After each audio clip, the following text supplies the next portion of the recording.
Je pense que le vrai objectif étant de créer des moyens de se donner des moyens de rebondir et préserver la trésorerie. D'accord, merci Laurence. Du coup, un enjeu cash, un enjeu de mobilisation du bilan. Philippe, donc Philippe Roca, vous êtes directeur de fonds en financement corporate chez Acofi. Et Acofi est un fonds de dette qui a une approche qui se distingue des autres fonds de dette qui interviennent sur la dette corporate. Chez Acofi, vous n'intervenez pas forcément dans des syndications en prenant une tranche C ou une tranche D. En revanche, vous intervenez sur la base de vos financements, c'est les actifs de l'entreprise. Et donc, vous structurez des financements basés sur les actifs. Comment, de votre côté, voyez-vous l'évolution de ce marché dans les mois à venir?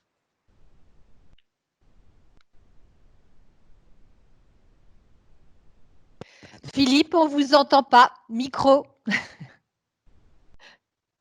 Pardon. Ah, là, on vous entend. Ok. Oui, donc je disais que je vous remerciais déjà, May. Je souhaitais bonjour à tout le monde. Alors, pour comprendre l'évolution de notre marché sur les mois à venir, je vais peut-être préciser un petit peu de quel marché nous parlons quand on parle d'Acofi.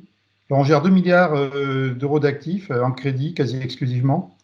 Donc, en dehors du secteur public, qui est quelque chose à part où il ne peut pas y avoir d'actifs donnés en sûreté, tous les financements que nous consentons sont adossés à des actifs réels des emprunteurs, donc que ce soit en immobilier, en infrastructure ou pour le pôle entreprise dont je m'occupe. Donc, en ce qui concerne les entreprises, nos financements prennent des sûretés sur des équipements, sur de l'immobilier d'entreprise, si l'entreprise est propriétaire de son immobilier, ou sur des stocks. Et l'actif qu'on va prendre en sûreté va dépendre de l'évaluation que nous avons de ces sous-jacents et de leur liquidité. Donc, comme vous l'avez compris, nos emprunteurs sont le plus souvent des entreprises qui connaissent quelques difficultés pour se financer auprès des banques ou en EuroPP. Et donc, nous intervenons en général quand ils n'ont pas trouvé à se financer par d'autres canaux. Et nous n'intervenons en revanche qu'auprès d'entreprises qui sont in bonis. Mais bon, nous n'avons pas affaire qu'à ce type d'entreprise. Nous avons affaire à certaines PME ou ETI qui sont plutôt en bonne santé et qui sont soucieuses de diversifier leur financement. Et nous finançons aussi quelques sociétés jeunes en forte croissance qui ont une certaine intensité capitalistique et qui disposent d'actifs qui offrent une valeur et une liquidité intéressante. Donc, lorsqu'est apparue l'ampleur économique de la crise sanitaire, nous avons commencé par répondre à des demandes de moratoire. Donc ça, en termes d'activité, ça nous a pas mal occupés. Surtout qu'en parallèle, alors que nous pensions que nous allions être très sollicités à cause de la crise économique qui se profilait, notre pipeline s'est plutôt étiolé.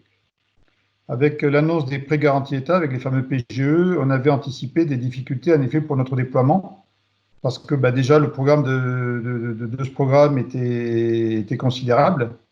La quotité couverte par la garantie de l'État était assez unique en Europe, à 90%, et les modalités en termes de coût et de maturité étaient intéressantes pour les entreprises.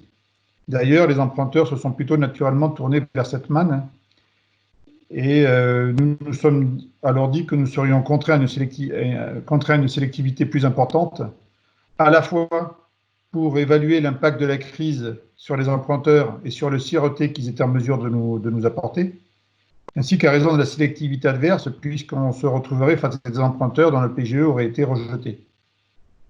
Et puis, il y a un truc qui ne facilitait pas non plus nos travaux, c'était les dispositifs juridiques exceptionnels qui ont été mis en place par l'État à coup de décret d'ordonnance pour protéger les débiteurs face à leurs créanciers. Donc, nous avons commencé au mois d'avril à prévenir nos investisseurs que le déploiement du fonds serait plus long qu'anticipé. En réalité, depuis le début du mois de mai, soit à peu près depuis le début du déconfinement, nous sommes plus sollicités que jamais pour de nouvelles opérations de financement. En effet, les montants de PGE accordés semblent loin d'atteindre les montants promis. Et on remarque par ailleurs que certaines entreprises qui obtiennent ces PGE se tournent ensuite vers nous pour compléter leurs besoins. Donc, à la différence de ce que nous pensions de moi, nous pensons désormais pouvoir tenir nos délais de déploiement sans pour autant faire prendre des risques plus importants à nos investisseurs. La plupart des entreprises ont une courbe en J plus ou moins marquée à financer pour redémarrer, que ce soit pour du BFR ou pour des coûts qui auront été supportés et qui auront créé des besoins de trésorerie. Et on pense qu'il y a des chances qu'il faille attendre fin 2022 pour revenir au niveau d'activité antérieur. Mais au-delà de 2022, les entreprises mettront plusieurs années pour nettoyer toutes ces dettes qu'elles auront accumulées sur cette période pour autre chose que des investissements. Donc on pense que nous serons bien occupés pendant les mois à venir. Il est à noter que lorsque nous commencions à nous inquiéter de notre déploiement, l'AFG a proposé à Bercy de mettre à disposition, l'Association des Françaises des sociétés de gestion a proposé à Bercy de mettre à disposition la poudre sèche des fonds de dette pour participer au PGE. L'AFG a été conduite à 2 reprises par Bercy et les PGE ont été réservés aux banques et, alors quelque chose que nous avons plus de mal à nous expliquer, aux plateformes de financement participatif.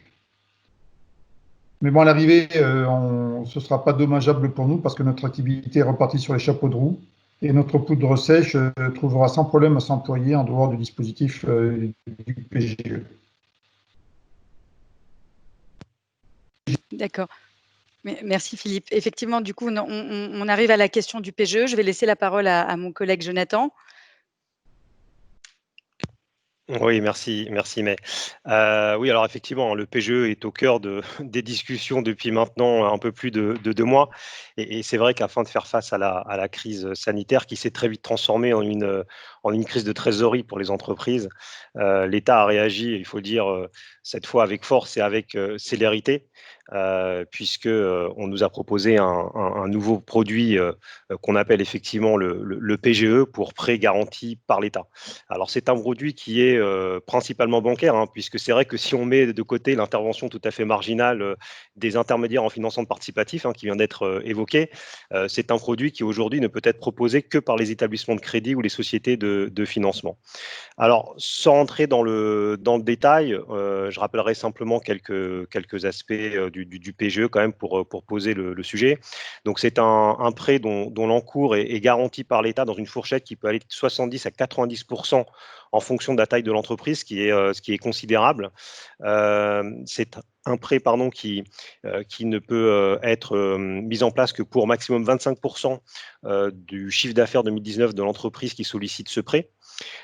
C'est un prêt surtout qui bénéficie à l'entreprise avec un différé de remboursement et de paiement d'intérêt sur 12 mois. C'est-à-dire que pendant 12 mois, aucune somme n'est due par l'emprunteur. Et par ailleurs, l'emprunteur peut demander une prorogation de cette période de 12 mois pour une durée qui peut aller de 1 à 5 ans, ce qui est quand même assez intéressante pour une entreprise.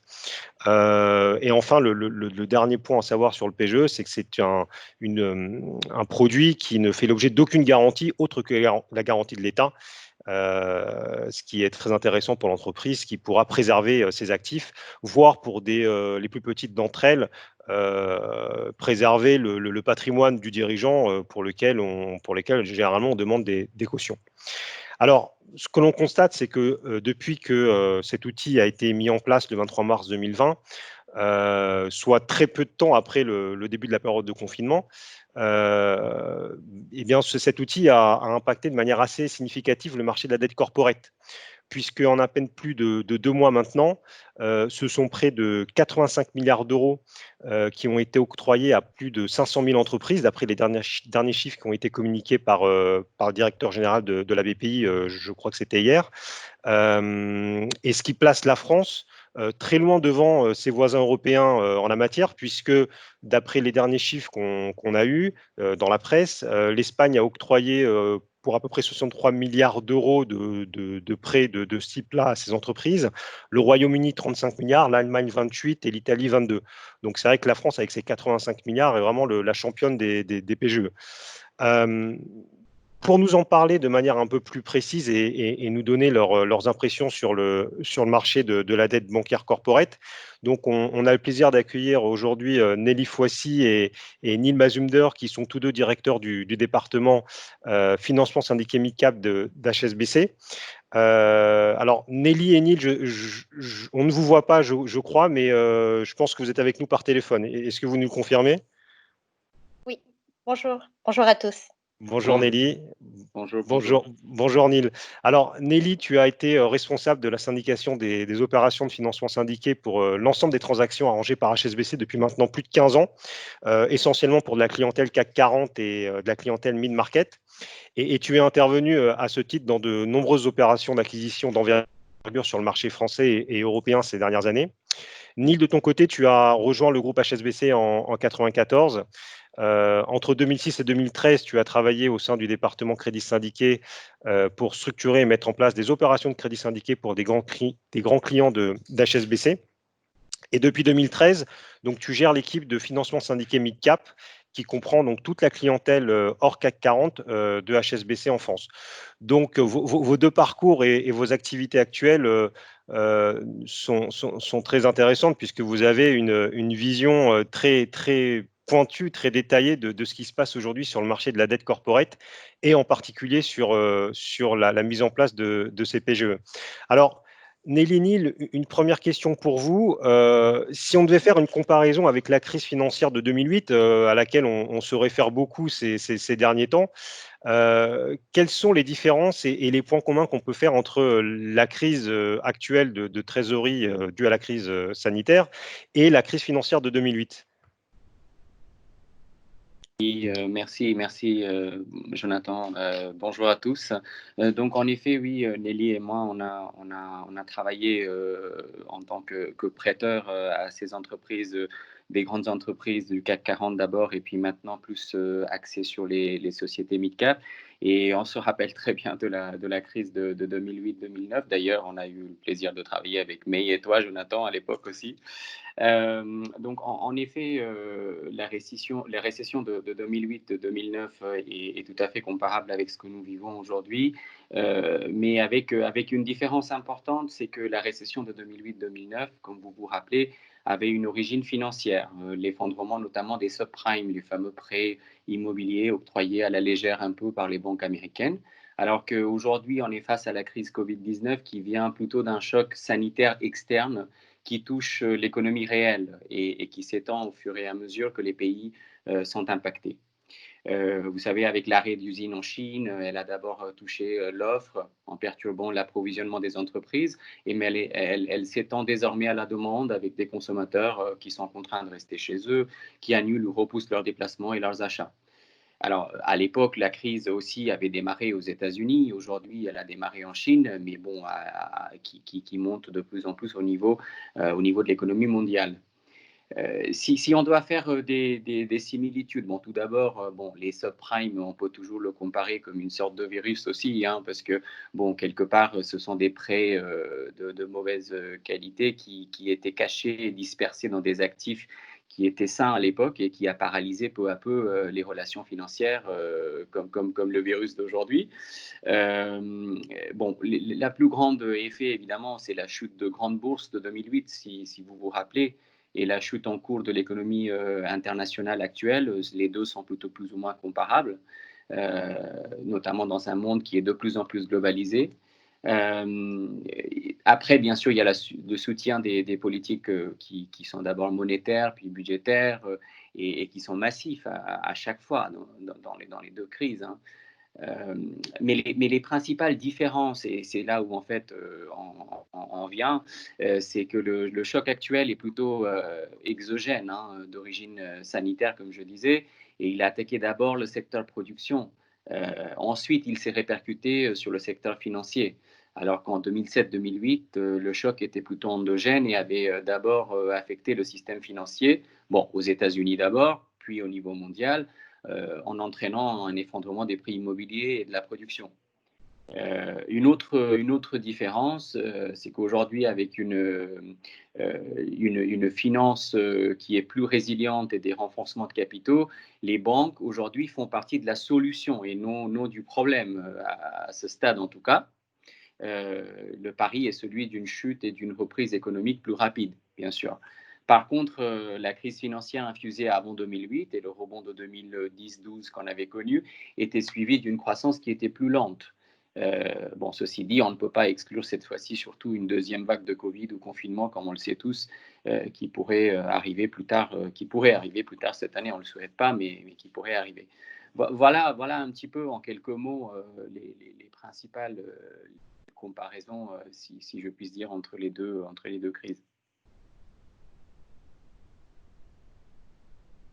Et alors, si on met maintenant le focus plus spécifiquement sur le PGE, on a maintenant 2 mois de recul, un peu plus de 2 mois de recul sur ce dispositif qui a été mis en place pour justement faire face à cette crise.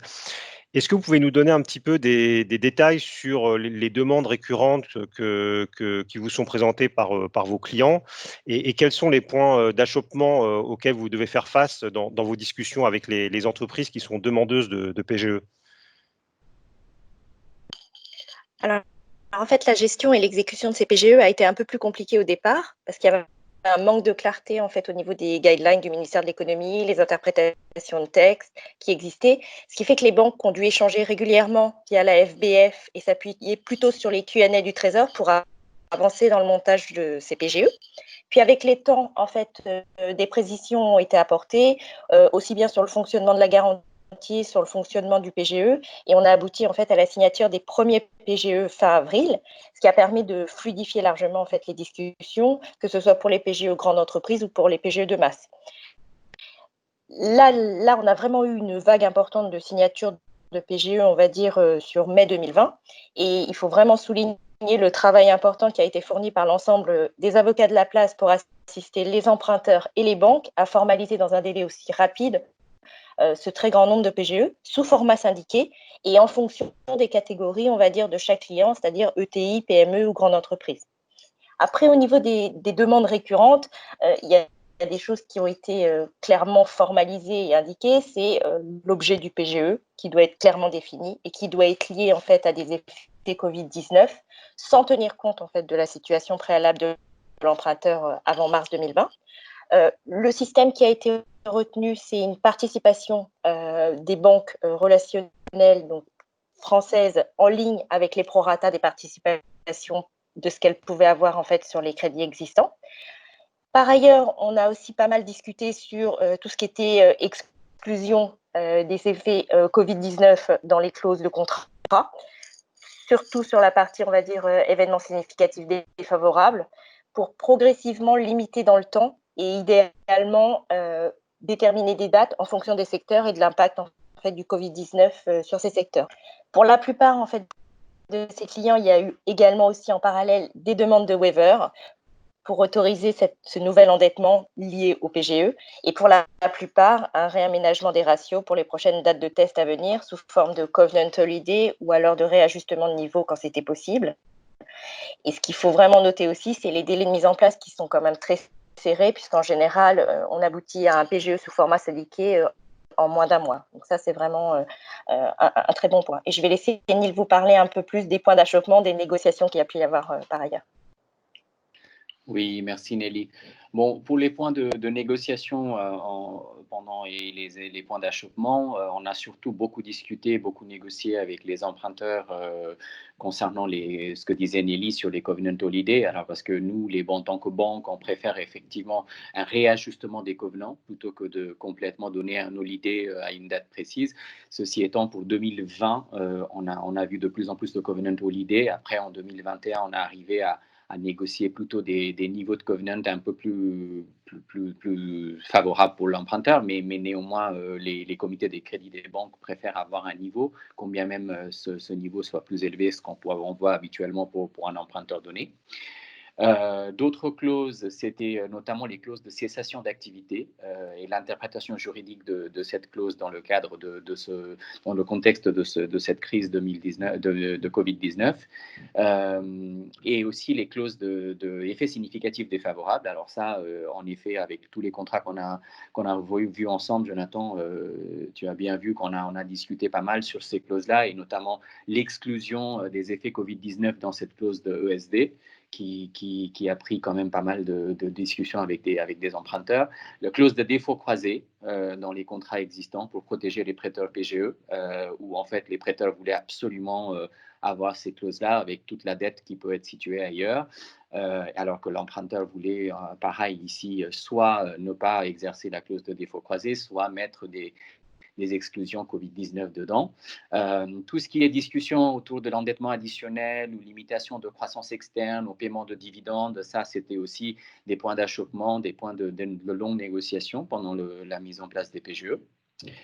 Et finalement, il y avait aussi les discussions autour de plans d'amortissement. Alors, comme vous le savez, Jonathan, tu le disais, qu'au bout d'un an, l'emprunteur a la possibilité d'étendre les PGE entre 1 et 5 ans, qui ramène en fait, en réalité, un crédit PGE jusqu'à 6 ans. Et ça, c'est en dehors du monde corporate qui s'arrête, comme vous le savez tous, à 5 ans. Donc, un crédit à 6 ans, c'est jamais très, très agréable. Et donc, comme nous, on n'a pas la main et l'emprunteur a libre droit d'étendre son crédit pour 1, 2, 3, 4 ou 5 ans après la première année, la seule chose sur laquelle on a pu avoir des négociations et des discussions, c'est sur le plan d'amortissement, parce que nous, en tant que banque, on voulait des linéaires, des amortissements plutôt linéaires.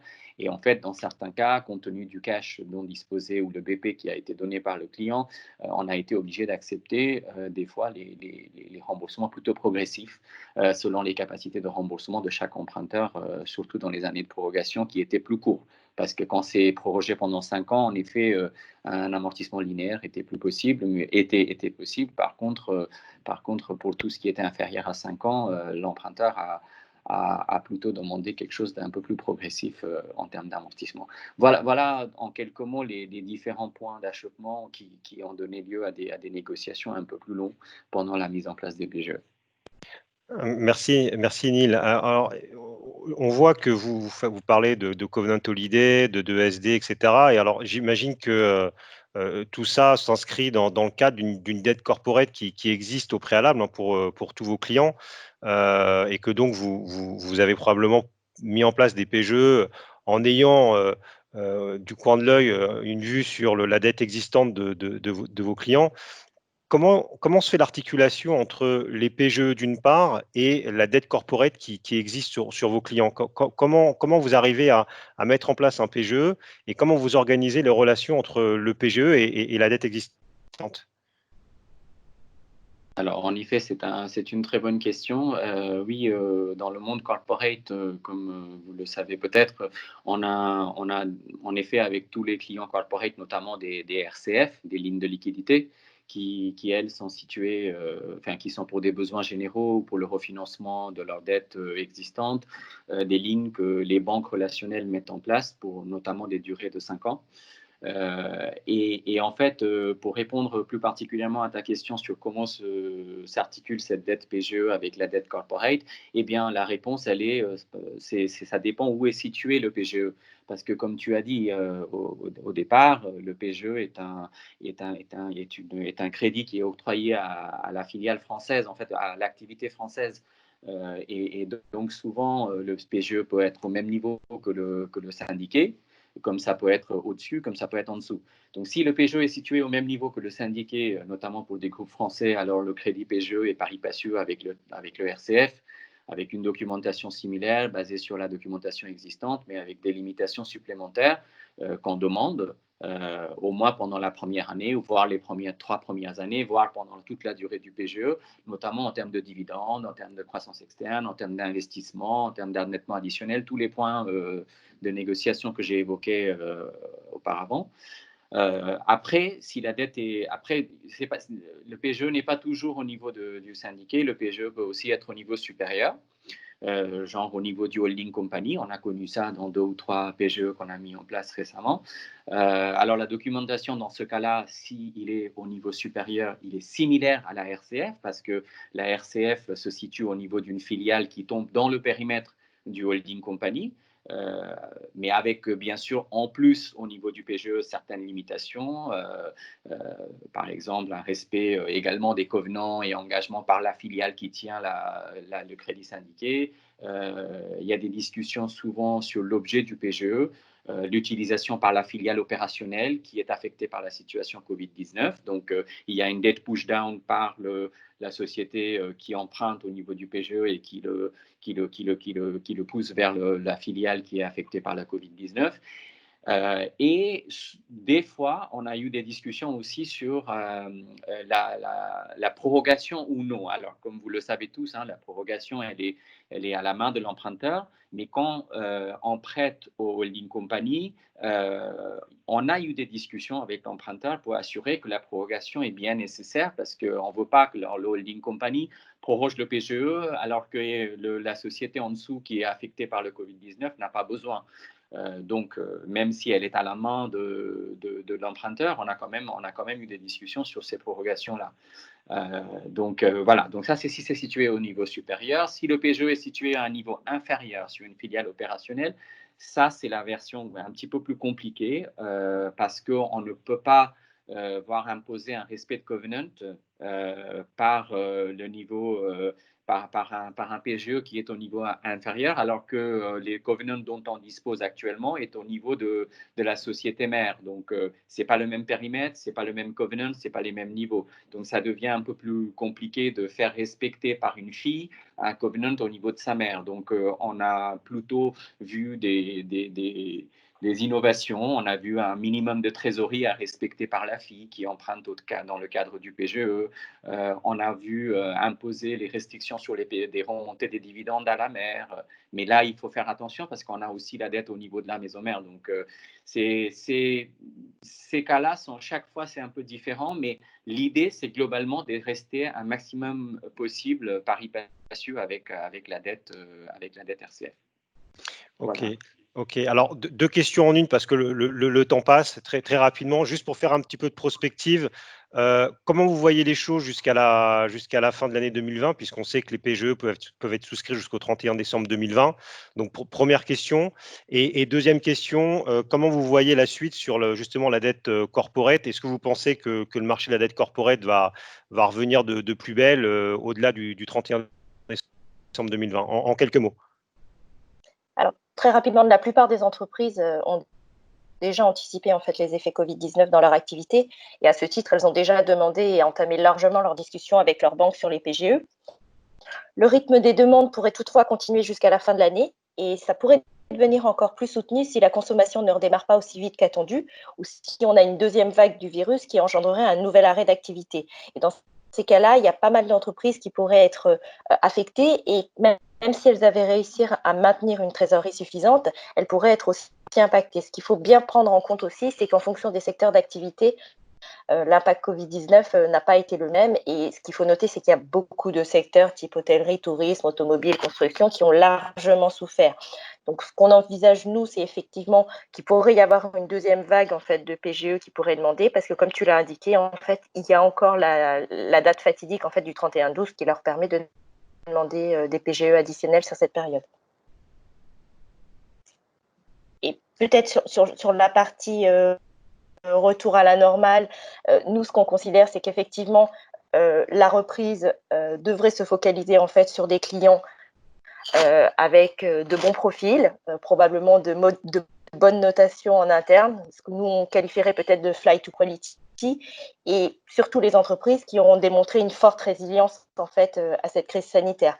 Pour les autres sociétés, compte tenu des demandes qui ont été faites pendant cette période au niveau des covenants, des révisions, des covenant holiday et qui ont été validées pour la plupart en fait jusqu'en 2021, et compte tenu du niveau de dette qui est reparti à la hausse et probablement d'un niveau d'EBITDA pour ces années qui sera à la baisse, envisager des refinancements à moyen terme dans un futur très proche, c'est-à-dire d'ici la fin de l'année, c'est beaucoup plus challenging pour ces raisons-là.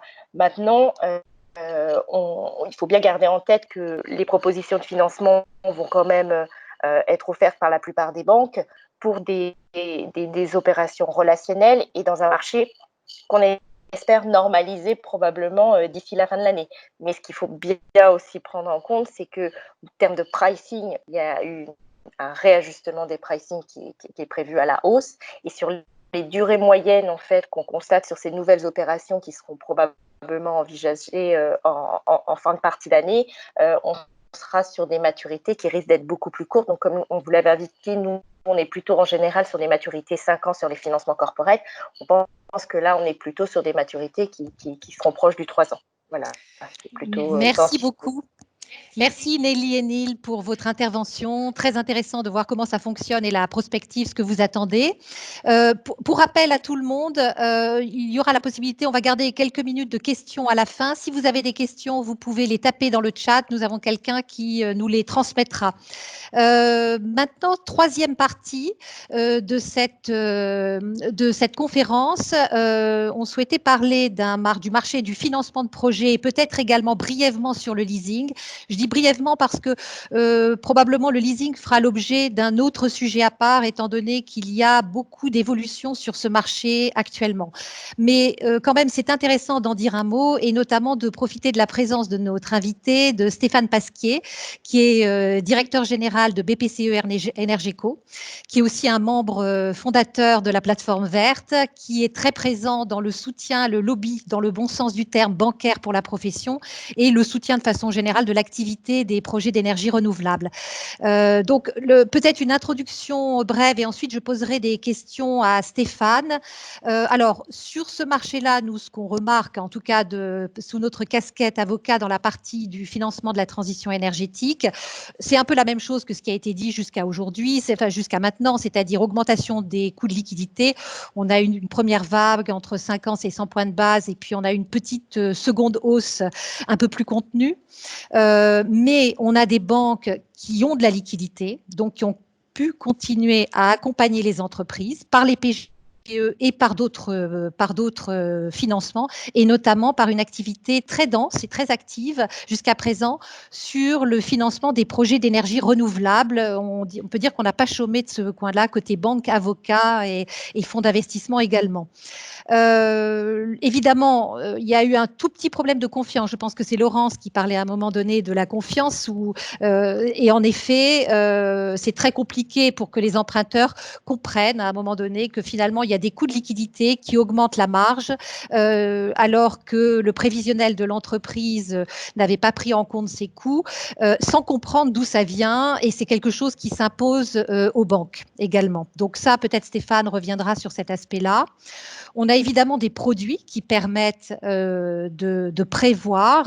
On a des forwards de liquidité qui sont, plutôt que de rester sur finalement des clauses de prise de risque sur les augmentations des taux, on peut conclure à un prix donné pour une durée donnée. Donc, il y a une façon, il y a des produits qui existent pour garantir les emprunts. Je dirais l'avantage du financement de la transition énergétique, avant tout par rapport à d'autres domaines, probablement c'est son côté acyclique qui aide les projets, et puis également la dynamique et le soutien qui ont été apportés par l'État. Quelques risques, mais ça, je laisserai ensuite la parole à Stéphane, parce que de toute façon, je pense qu'il y a un certain nombre de sujets qu'il faut quand même pouvoir anticiper. Donc Stéphane, est-ce que tu pourrais nous dire comment les banques qui interviennent en financement de projets et puis aussi sur le leasing répondent aujourd'hui à la demande des emprunteurs? Oui, bonjour à toutes et à tous. Merci Sylvie, effectivement, et à toute l'équipe de Gaulle de me donner cette occasion d'intervenir et peut-être de rassurer tout le monde, parce que comme tu l'as dit, durant cette période de confinement, on n'a pas arrêté de bosser, bien au contraire. Et c'est vrai qu'on était un petit peu surpris parce que on a pu signer beaucoup d'opérations. Ce qui a quand même montré une chose, c'est que la banque sait fonctionner à distance. Elle sait fonctionner à distance en termes de production, mais elle a su aussi fonctionner à distance, et ça c'est important, et je rejoindrai les propos précédents, pour essayer de sauver au maximum et de renforcer la trésorerie des entreprises. La banque, durant cette période, elle a été extrêmement sollicitée pour rééchelonner les prêts, retarder les échéances de crédit de manière à préserver au maximum la trésorerie de nos clients. Ça, c'est quand même un point très, très important. Je reviens juste peut-être 2 minutes sur ces fameux coûts de liquidité, parce que c'est un concept quand même hyper abscon, où on a l'impression que le banquier, d'un coup d'un seul, augmente ses marges et va se faire plein d'argent. Et bien entendu, c'est le méchant banquier, etc., etc. Voilà, pour défendre la progression bancaire. Et simplement, je pense qu'il faut expliquer un petit peu ce que c'est que le coût de liquidité. Vous vous rappelez qu'en 2000, à l'occasion de la crise des subprimes, ça a été fort justement rappelé, qui était vraiment une crise de confiance financière, bancaire, il y a des établissements, on a découvert que les banques étaient mortelles. Les banques étaient mortelles parce qu'effectivement, elles faisaient beaucoup trop de transformations. Ça veut dire qu'une banque, pour prêter, elle doit emprunter. Et donc, elles empruntaient sur des durées beaucoup trop courtes par rapport à des emplois qui étaient beaucoup trop longs. Et donc, à partir du moment où elles ne pouvaient pas renouveler leurs emprunts, alors qu'elles avaient déjà prêté sur le long terme, eh bien, elles étaient mises en faillite. Ça a été le cas notamment de Lehman Brothers. Cette crise, finalement, elle nous a contraints, et on a sans doute un petit peu râlé après nos régulateurs, mais on voit aujourd'hui toute la pertinence, finalement, des mesures qui ont été prises en 2011 à renforcer ce qu'on appelle nos fonds propres réglementaires. Et donc, à chaque fois qu'on prête de l'argent, eh bien, on doit mettre un certain montant dans nos réserves réglementaires.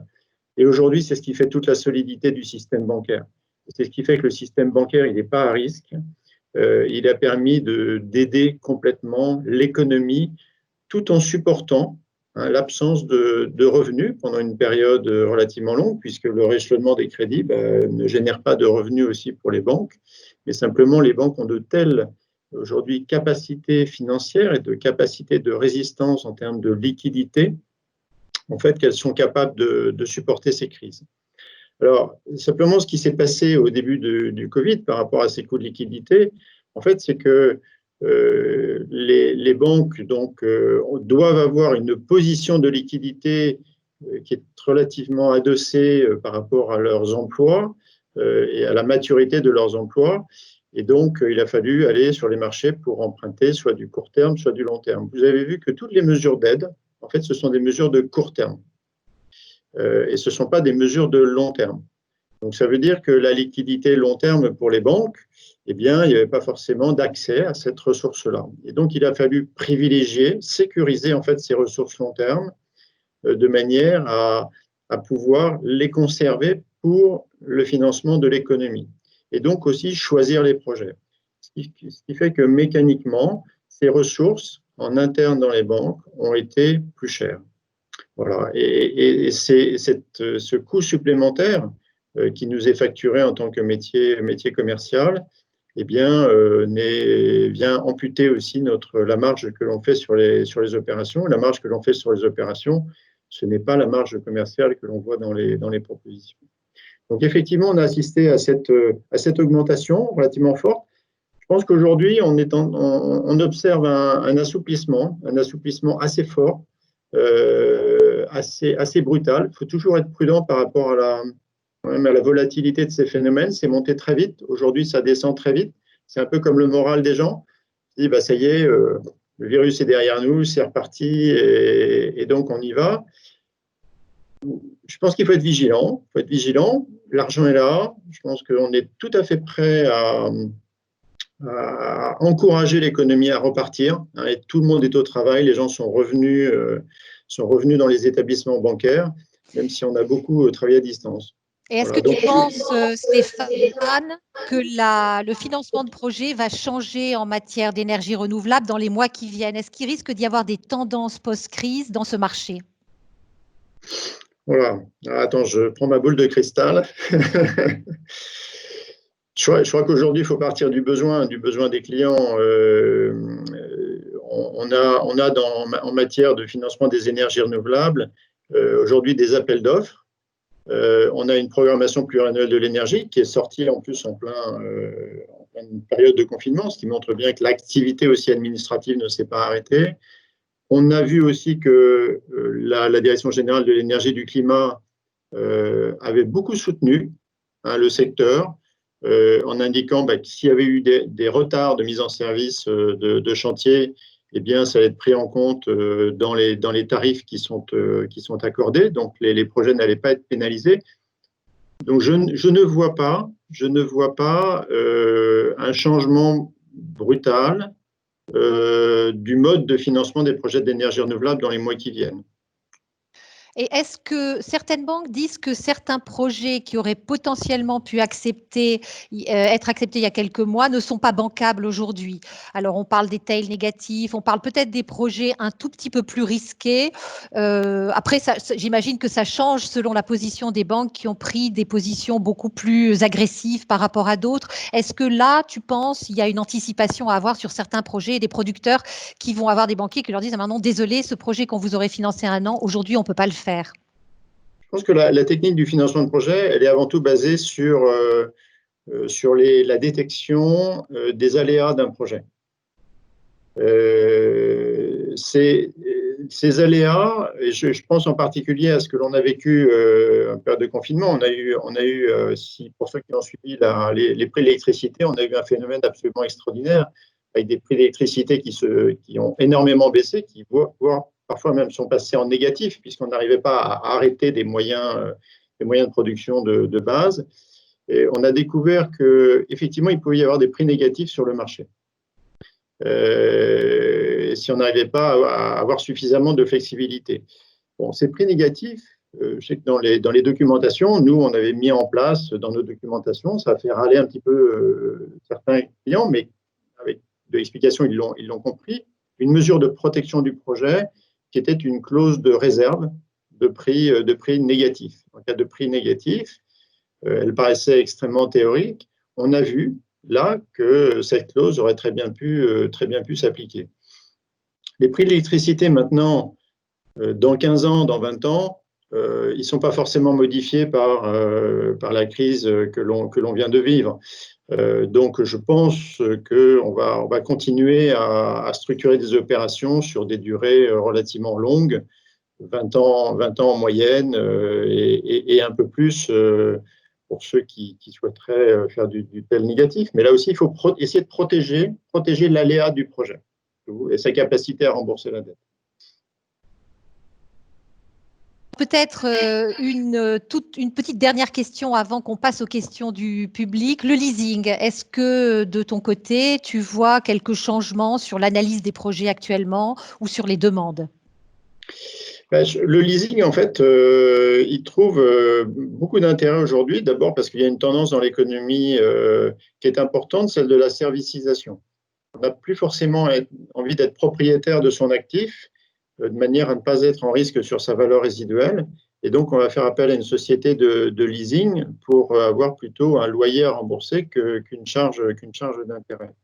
Ça, c'est le premier élément. Le deuxième élément, c'est que le leasing, et notamment en faisant ce qu'on appelle un leaseback, donc c'est en refinançant un matériel qui est déjà acquis par l'entreprise, est un moyen d'apporter de la trésorerie à l'entreprise aujourd'hui. Donc, ça rentre complètement dans ce qu'on a dit tout à l'heure, c'est-à-dire le renforcement des capacités de trésorerie de l'entreprise.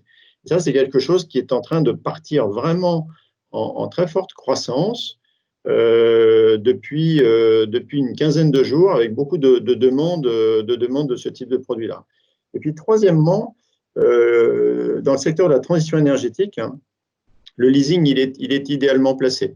Il est idéalement placé parce que finalement, c'est un produit très facile à utiliser pour financer du matériel, de l'immobilier, de la production d'énergie, des véhicules. Et donc, on pourrait quasiment financer un smart grid complet avec des sociétés de leasing. C'est ce que, en fait, chez nous, on est en train de faire, de combiner ensemble en fait, les produits du leasing pour répondre aux besoins de transformation énergétique qu'expriment nos clients. Tout à fait. En fait, c'est ce qu'on remarque. C'est pour ça qu'au fil de la préparation de ces conférences, on s'est dit qu'il faudrait quelque chose à part entière sur cette partie projet et leasing, parce que finalement, le monde de 2020 se transforme, notamment dans un cadre de maturation des projets d'énergie renouvelable. Merci Stéphane pour ça. Donc, on va probablement passer aux questions. Est-ce qu'il y en a? Alors, moi, j'en ai. J'ai l'impression que le public n'en a pas. Moi, j'en ai plein pour un peu vous tous. Alors, certains on avait dit au début qu'il y avait, je pense que c'était Laurence, vous étiez intervenu sur la question de la dégradation du bilan bancaire. Est-ce que finalement, dans l'anticipation de ce marché bancaire de demain, on peut s'attendre, à votre avis, en 2020-2021, et c'est une question aussi pour Philippe, hein, dans les deux cas de figure. Alors là, c'est plutôt sur le marché banque, mais est-ce qu'il y aura en effet des réorganisations d'activités au sein des banques? Est-ce qu'il y aura des cessions d'actifs? Est-ce qu'il y aura des choix qui sont faits, à votre avis, dans certaines directions plutôt que d'autres? Alors moi, de mon côté, je parlais de la dégradation du bilan des emprunteurs. Voilà. D'accord, On attendait voilà, d'accord. Moi, on j'anticipais côté aurait, des banques. Mais voilà. est-ce que, alors, à votre avis, par rapport à tous les banquiers qui sont autour de la table, on peut anticiper, comme ce qui s'est passé après 2008, finalement, une réorganisation de certaines activités, un abandon de certaines activités? On a vu la chute des LBO, par exemple. Est-ce que vous pensez que le marché bancaire peut se dégrader? Est-ce qu'il y aura une dégradation du bilan bancaire? Ou comme l'a indiqué Stéphane, est-ce que finalement, toutes les mesures qui ont été mises en place sont des mesures qui solidifient les banques et finalement, on peut s'attendre plutôt à des réglementations bancaires accrues? Qui va intervenir? Je vais juste reprendre la parole. Je pense que les réglementations accrues que l'on a endurées et finalement, heureusement, à la lecture des événements d'aujourd'hui, elles ont montré en fait leur pertinence. Donc la réglementation accrue qui a été mise en place en 2011 et qui a consisté quand même à largement augmenter la capacité, la solvabilité des établissements bancaires, elles ont prouvé qu'une banque pouvait résister à bien d'autres crises que celle-ci. D'accord. Les fonds d'investissement, Philippe, vous avez indiqué que finalement, vous pensiez qu'il y aurait une chute de l'activité, mais malgré tout, les emprunteurs ont l'air d'avoir été un peu plus matures qu'en 2008, où on remarquait à l'époque dans les analyses que leur bilan était très peu diversifié. Il y a des emprunteurs qui ne faisaient qu'un certain type de financement. Aujourd'hui, est-ce que vous pensez que la tendance d'aujourd'hui et de demain, ça sera une vraie diversification? C'est-à-dire, on va chercher les modes de financement variés, importants, et donc on va aller chercher des fonds, chercher du financement participatif, chercher de la dette bancaire, et que les entreprises ont compris qu'il fallait aller vers une diversification. Et si oui, pensez-vous que ça sera une tendance récurrente? Alors, souvent, beaucoup d'entreprises qui viennent nous voir n'ont pas beaucoup de choix que de venir nous voir déjà. Donc, elles ne sont pas forcément dans une problématique de diversification de leur financement. Alors, certaines n'y pensent pas elles-mêmes. On n'a pas affaire à des gens comme Air Liquide ou Orange. Ce sont souvent des PME, voire des ETI.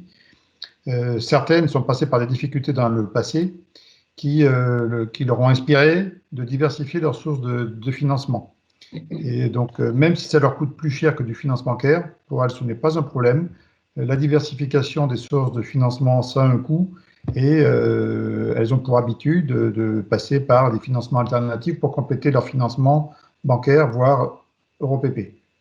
Ensuite, nous ne sommes pas, nous, en mesure d'inspirer aux entreprises en question la diversification, le besoin, la nécessité de diversifier leurs sources de financement. Parce que nous ne sommes pas conseil, elles viennent nous trouver pour trouver un financement. C'est plus, je pense, le rôle de gens comme Clearwater, justement, d'inciter leurs clients à pas forcément aller exclusivement vers le financement bancaire ou vers l'EuroPP, mais également d'aller vers des sources de financement alternatives. D'accord. Laurence, déjà, pour nos investisseurs, déjà, on leur explique que s'ils vont sur s'ils vont sur des fonds vanille, de dette vanille, ils vont avoir les mêmes actifs un petit peu partout dans les différents fonds dans lesquels ils pourraient investir, puisque tous les fonds vont souscrire dans les mêmes émissions EuroPP. Lorsqu'on est sur des financements adossés à des actifs, comme on structure nous-mêmes nos opérations, ils sont certains que l'actif est bien une source de diversification de leurs investissements. Mais pour les emprunteurs, ça, on ne peut pas le leur souffler. Ce sont donc aux gens comme Laurence de leur souffler. D'accord, donc il y a une concurrence sur la liquidité. Laurence, vous êtes d'accord? C'est ce que vous faites généralement à vos clients et c'est la tendance que vous voyez? Alors, concurrence, c'est un peu fort pour moi. Je dirais plutôt de plus en plus de solutions disponibles. Et donc, nous, on essaie plutôt de travailler, on est complètement indépendant, on n'a pas de bilan ni d'activité d'investissement, donc on essaie de travailler en amont avec les emprunteurs. Voilà, on échange sur un business plan, sur des besoins, et on essaye on va dire, se faire rencontrer le cahier des charges de l'emprunteur avec un marché de financement. Et donc, d'essayer de trouver des solutions optimales par rapport à des contraintes opérationnelles. Et en effet, on s'attend à ce que, puisqu'il va falloir retravailler les bilans, à peut-être avoir plus de conversations qu'on a pu avoir par le passé sur du financement d'actifs, puisque ça peut être en effet de très bonnes sources de liquidité. D'accord, merci Laurence. 2 questions, alors ça, Neil ou Nelly, je vous laisse répondre comme vous voulez parce que ça concerne les PGE. Certains économistes disent ceux qui n'ont pas souscrit de PGE ont fait une grosse erreur et ce seront les perdants de demain. Est-ce que vous partagez cet avis-là? Et deuxièmement, les risques des PGE, on peut anticiper des forts contentieux pour demain sur les conditions d'utilisation de la PGE. De même, est-ce que vous partagez, vous êtes d'accord avec cet avis? Sur la première question, je pense pas que ça soit une erreur de ne pas demander un PGE forcément, parce que on a quand même tout le monde ne va pas mal forcément. On a quand même pas mal de sociétés qui sont en ample trésorerie et qui gèrent leur business et qui considèrent aujourd'hui, compte tenu de leur projection de business plan, qu'ils n'ont pas forcément besoin de faire une demande de PGE. Certaines d'entre elles ont demandé par exemple des short-term liquidity facility aussi, qui est quelque chose dont on n'a pas parlé, qui sont également des lignes bancaires plus chères et plus courtes, qui sont demandées auprès de leurs prêteurs relationnels. Donc non, je ne pense pas forcément que c'est une erreur de ne pas demander des PGE. Après, les PGE sont plus pour des entreprises. Alors ça a démarré essentiellement pour des PME qui se trouvaient dans une situation un peu plus difficile, mais pour les grandes entreprises que traitons Nelly et moi, je pense que tout le monde, non, je ne crois pas que ça soit nécessairement pour tout le monde. Et pour la partie contentieux, je crois qu'aujourd'hui, avec les textes, avec ce qui est publié et de plus en plus le travail fait par les avocats pour encadrer les documentations de crédit PGE, l'objet est bien défini, il y a des engagements qui sont pris par les emprunteurs pour pouvoir justement canaliser les fonds pour les vrais besoins Covid-19, là où vraiment les filiales en ont besoin. Après, vous êtes juriste, moi je ne le suis pas, je sais pas, je n'ai pas la vision sur ce que ça pourrait être les résultats auprès d'un tribunal, mais de manière générale, je pense que les tribunaux donneront toujours raison à des entreprises plutôt que des banques, si jamais les deux vont devant un juge dans le cadre d'un crédit PGE, si jamais il y a un sujet de différence d'opinion entre les prêteurs et les emprunteurs. Merci Neil. Dernière question à Stéphane. Tout à l'heure, on évoquait le fait d'être attentif à la dette corporate des entreprises. Est-ce qu'il y a lieu en financement des énergies renouvelables d'être attentif quand on met de la dette projet en place au niveau d'endettement des sociétés qui sont au-dessus, qui peuvent être directement les actionnaires, donc consentant un certain nombre de sûretés, ou les sponsors qui consentent également des engagements pendant la durée du crédit? Est-ce que cette analyse est une analyse importante? Bien sûr, elle est toujours importante parce que si nous, on va baser notre analyse sur la solvabilité de la SPV, ce qui fait la solvabilité de la SPV, c'est aussi le fait que la SPV ne soit pas étranglée financièrement par la dette qui est mise en place. Et donc, il faut une certaine quantité de fonds propres pour mettre en place cette dette. Donc, il faut que ces fonds propres soient disponibles. Et donc, si ces fonds propres ils vont venir de la maison mère. Donc il faut qu'elle ait une situation aussi de solvabilité, même si derrière on n'a pas de capacité à avoir de recours sur ce corporate. La société doit vivre par elle-même en formule auto-liquidative ou auto-portante. D'accord, donc ça a un impact moindre. Merci Stéphane. Quelques mots pour conclure cette séance. En fait, certains d'entre vous l'avaient dit, il est nécessaire de rester vigilant et puis de pouvoir maintenant envisager des crises parce qu'on a remarqué que notre marché national, c'est un marché international en fait, on est mondialisé. Donc, on a connu les guerres, les conflits internationaux, on les connaît, la dépendance commerciale. Maintenant, la crise sanitaire, il faut aussi faire entrer ce type de profil de risque sur nos marchés de financement. On a beaucoup moins de frontières qu'avant, mais on a tendance, même si on a tendance quand même à les refermer en temps de crise, on en a moins. Alors, ce qu'on comprend aussi, c'est que les banques, les fonds qui ont la liquidité sur le marché de la dette ont les cartes en main pour soutenir le marché, l'économie, l'activité, elles la soutiennent, elles continuent à le faire et ça permet ce retour à la stabilité. Donc ça, c'est important et probablement dans des cadres de crise potentielle qui peuvent affecter la confiance, c'est un point essentiel parce que ça permet les nouveaux investissements. Ce que je comprends de ce que vous avez dit, c'est que le rôle de vous, banques et fonds de dette, c'est de revoir aussi parfois votre modèle d'analyse opérationnelle. Ce que je comprends du marché en général, c'est la transformation vers le digital, l'agilité organisationnelle qui est absolument nécessaire et qui fait la différence. Il faut prendre en compte les changements des modes de travail et la sécurité informatique. Donc, on a des points d'attention sur d'autres aspects. Il faudra soutenir les restructurations, c'est également un point. Et pour l'instant, aucun d'entre vous n'anticipe des changements réglementaires forts qui viendraient modifier vos obligations. C'était un point auquel on pouvait penser, bon, à garder en tête. Donc, peut-être une question qu'on peut se poser et laisser chacun partir et réfléchir à ça, c'est est-ce qu'on va vers en fait un monde plus global ou moins global? Il y a quelques jours, Wall Street disait on a le tendance qu'on va vers le plus local, mais en fait on va vers le plus global et de plus en plus global, vers un monde cartélisé et un monde qui est plus technologique. Donc ce sont peut-être les premières étapes pour les questions qui vous seront posées une prochaine fois à répondre sur papier, justement ce monde de demain, parce que je vous demanderai de sortir vos boules de cristal et de l'anticiper. En tout cas, un grand merci à vous tous, Laurence, Philippe, Neil, Nelly et Stéphane pour vos interventions et puis à mes associés préférés, enfin il ne faut pas le dire à tout le monde, mais Amé et Jonathan avec lesquels j'ai le plaisir de partager tous nos sujets sur les marchés du financement. Merci à tous et à la semaine prochaine. Merci, au revoir. Merci beaucoup. Merci. Au revoir. Merci. Au revoir.